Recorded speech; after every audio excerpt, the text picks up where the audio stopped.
আবার কাবা ভাঙতে এলে পাঠাওয়া বাবিল, দাও খোদা দাও আমায় আবার উমার দারাজ দিল। সুবহানাল্লাহ বলেন।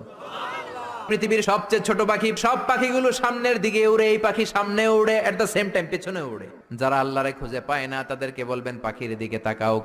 আওয়ালাম ইয়ারাউ ইলাত তায়রি ফাওকাহুম সাফাতিন ওয়া ইয়াকবিদ মা ইউমসিকুহুন্না ইল্লার রহমান ইন্নাহু বিকুল্লি শাইইম বাসীর। নাস্তিকগুলো কি আমার পাখিগুলোর দিকে তাকায় না?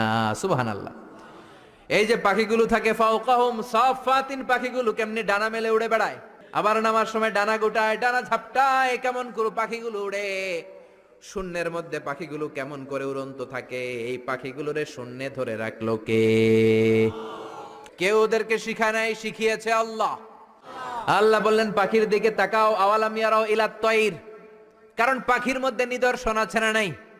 পাখি নিয়ে গবেষণা করলে পাখির রব আল্লাহরে খুঁজে পাওয়া যাবে। এজন্য কোরআনের অনেক জায়গায় আল্লাহ পাখির কথা বললেন, ওয়া আরসালা আলাইহিম তায়রান আবাবিল।